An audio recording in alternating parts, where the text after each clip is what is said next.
تاکہ جنگوں میں دفاع ہو. لتحصنکم من بأسکم، قرآن کہتا ہے داؤد کے ہاتھ میں ہم نے لوہے کو پگھلا دیا تاکہ وہ تمہیں جنگوں میں حفاظت کرے. تو پھر داؤد علیہ السلام کو اللہ نے دولت بھی بہت دی. جب دولت بہت دی تو پھر شادیاں بھی انہوں نے بہت کی. وہ ہماری طرح نہیں تھے کہ ایک بیوی ایک بچے. جب تو وسائل ہے تو بھئی حلال کیا ہے، تو بہت ساری شادیاں کی. تورات اور انجیل میں ہمیں ملتا ہے کہ بہت ساری بیویاں تھی داؤد علیہ السلام کی، معذرت کے ساتھ. سمجھتے ہو، انہوں نے معذرت کے ساتھ نہیں کی. یہ میں آپ سے معذرت کر رہا ہوں کہ میں بیان کیوں کر رہا ہوں. تو داؤد علیہ السلام کو اللہ نے پرندوں کی بولیاں بھی سکھائیں. داؤد علیہ السلام کے معجزوں میں جیسے یوسف علیہ السلام کا معجزہ تھا خوبصورت چہرہ، حسن اللہ نے دیا، تو داؤد علیہ السلام کا معجزہ کیا تھا؟ بولو نا، خوبصورت آواز. بہت خوبصورت آواز میں وہ زبور کی تلاوت کیا کرتے تھے. اللہ نے ایک مستقل کتاب بھی دی داؤد علیہ السلام. ایسی زبردست تلاوت ہوتی تھی. اور جب اللہ کا ذکر کرتے لا الہ الا اللہ کا، تو پہاڑوں سے بھی لا الہ الا اللہ کی آوازیں آنا شروع ہو جاتی. یا جبال اوبی معہ والطیر، پرندے آپ کے سر پہ جمع ہو جایا کرتے تھے. وہ زبور کی تلاوت بھی سنا کرتے تھے اور آپ کی آواز سے بھی محظوظ ہوا کرتے تھے. پھر داؤد علیہ السلام عبادت گزار، ایک طرف دن میں کمانڈر ہیں اور رات میں کیا ہیں، پوری رات عبادت کرتے تھے. ایک دن روزہ، پوری زندگی داؤد علیہ السلام کی ایسے گزری ہے، ایک دن روزہ ایک دن ناغا، ایک دن روزہ ایک دن ناغا. حدیث میں آتا ہے سب سے بہترین روزہ داؤد کا روزہ تھا. پوری زندگی ایسے کیا، ایک دن روزہ ایک دن ناغا.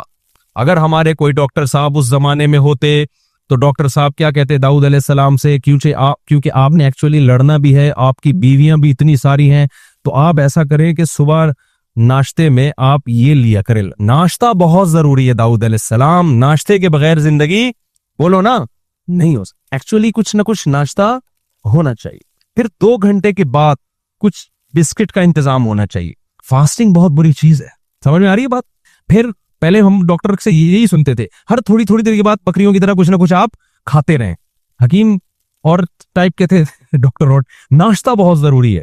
تو پھر داؤد علیہ السلام لڑنے کے قابل نہ رہتے. داؤد علیہ السلام بھوکے رہتے تھے. ایک دن روزہ ہے ایک دن کیا ہے ناغا ہے. اور جب ناغا ہے تو وہ بھی کم کھاتے تھے. اس سے پتہ چلتا ہے بھائی کم کھانے والا زیادہ بیویاں بھی رکھ سکتا ہے اور میدان جہاد میں علاقے بھی فتح کر سکتا ہے. اور جو صبح و شام برگر پھوڑ رہا ہے نا، پیزا برگر پھوڑ رہا ہے، اور یہ جو کچھ ہم کھا رہے ہیں آج کل، تو یہ برگر تو بن سکتا ہے گول، یہ گول گپے کی دکان بھی کھول سکتا ہے. یہ کسی کی آنکھوں میں آنکھیں ڈال کے بات نہیں کر سکتا. تو چھوڑ دو یہ جو چیزیں تم کھا رہے ہو نا، بھوکا رہنے سے. خیر آگے اللہ تعالیٰ فرماتے ہیں کہ داؤد علیہ السلام کی جب حکومت قائم ہوئی ہے تو ان کے بڑے معجزے اللہ نے ذکر کیے. تو داؤد علیہ السلام کو اللہ نے بیٹے دیے سلیمان. تو یہاں پر وہ سلیمان علیہ السلام کا واقعہ ہے. اب میں وہ واقعہ جلدی سے سنا دیتا ہوں. یہ تمہیز ضروری تھی ورنہ سلیمان علیہ السلام نئے لوگوں کی سمجھ میں نہیں آتے. تو اللہ تعالیٰ فرماتے ہیں ہم نے داؤد اور سلیمان کو علم دیا. وَوَرِثَ سُلَيْمَانُ داؤد، سلیمان وارث بنے داؤد کے. قَالَ يَا أَيُّهَا النَّاسُ، اور لوگوں سے کہنے لگے اے لوگو، عَلِّمْنَا مَنطِقَ الطَّيْرِ، اللہ نے ہمیں پرندوں کی بولیاں سکھا دی ہیں. وَأُوتِينَا مِن كُلِّ شَيْءٍ، اور حکومت چلانے کے لیے جتنی ضروری چیزیں ہیں ساری کے ساری اللہ نے ہمیں دے دی ہیں. إِنَّ هَذَا لَهُوَ الْفَضْلُ الْمُبِينُ، یہ اللہ کا بہت بڑا فضل.